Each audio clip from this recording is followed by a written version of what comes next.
Right. ఇక నిన్న రాజగోపాల్ రెడ్డి మాట్లాడిన మాటలు చూద్దాం ఒకసారి. కాంగ్రెస్‌లో అసమ్మతి రోజు రోజుకి పెరుగుతుందన్నది వాస్తవం. Ground reality.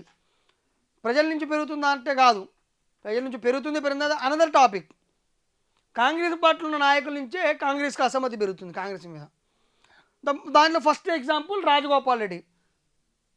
ఆయన ఏ వర్షంలో మాట్లాడుతుండు, ప్రభుత్వం ఇచ్చే పథకాల గురించి మాట్లాడుతుండా, పేదోడికి కడుపు కొడుతుంది కాంగ్రెస్ ఇస్తుంది, లేకపోతే పథకాలు ఇస్తుంది, ఉన్నోడికి మేలు చేస్తుంది. ఆయన ఏ వర్షంలో మాట్లాడి ఆయనకు మంత్రి పదవి ఇవ్వాలి. మెయిన్ మంత్రి పదవి ఇస్తే కోమటిరెడ్డి రాజగోపాల్ రెడ్డి ఈ రకమైన మాటలు మాట్లాడతాడా, మాట్లాడదా అన్న విషయం పక్కన పెడితే మంత్రి పదవి ఇస్తే మేబీ మాట్లాడకపోవచ్చు.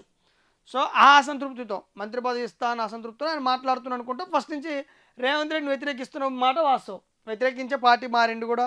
బీజేపీలో పోయిండు, బీజేపీ నుంచి మళ్ళీ కాంగ్రెస్లోకి వచ్చిండు. ఇప్పుడు ఆయన బీఆర్ఎస్ వైపు చూస్తున్నా అనేది కూడా బయట నానుడి.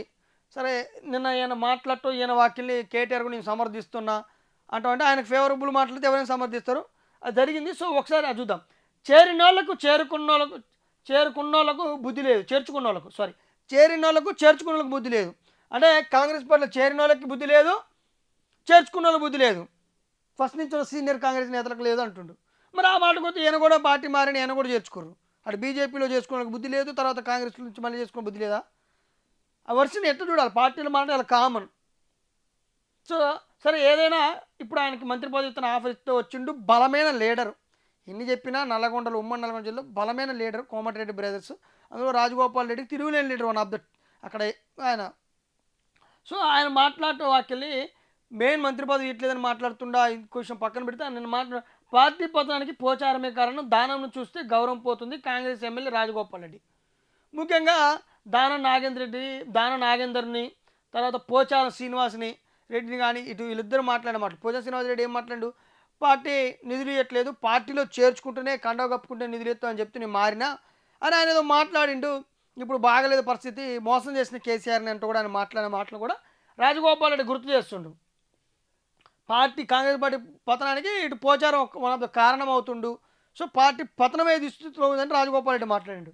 ఇక దానిని చూస్తే గౌరవం పోతుంది. ఎందుకంటే ఈ ఈ వర్షన్ కూడా చెప్పిన ఆయన బీఆర్ఎస్లో గెలిచి కాంగ్రెస్లో జాయిన్ అయ్యి కాంగ్రెస్ పార్టీలో నుంచి మళ్ళీ ఎంపీకి పోటీ చేసి మళ్ళీ కాంగ్రెస్ పార్టీలో నేను లేను అని చెప్పడం వల్ల లేనని చెప్తుండు. దీన్ని ఎట్లా చూడాలంటూ కూడా ఆయన మాట్లాడిండు రాజగోపాల్ రెడ్డి.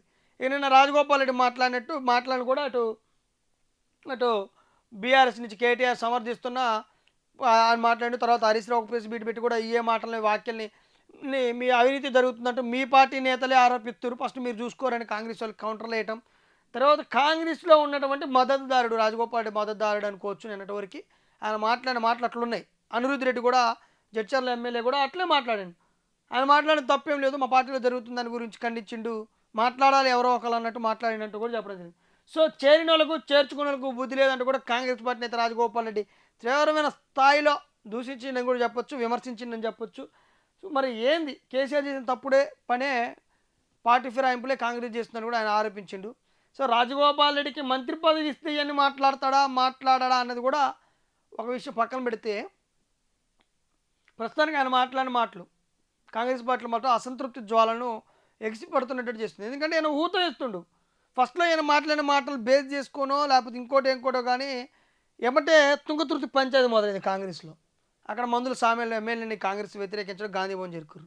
ఖమ్మంలో రేణుకా చౌదరి వర్గీయులు చేర్చుకున్న వాళ్ళతో ఇబ్బంది అవుతుందని అక్కడికి ఎక్కిర్రు.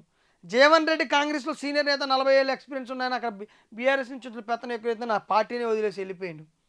సో కాంగ్రెస్ కూడా పునరాలోచించుకొని కాంగ్రెస్ నాయకులను కూడా పట్టించుకుంటే కాంగ్రెస్కే మంచిదని కూడా చెప్పొచ్చు. ఇక అసంతృప్తి ద్వారా కూడా మనం ముందుకు ఎట్లా పోతుంది. నిన్న మహేష్ కుమార్ గౌడ్ కూడా గట్టినే మాట్లాడిండు.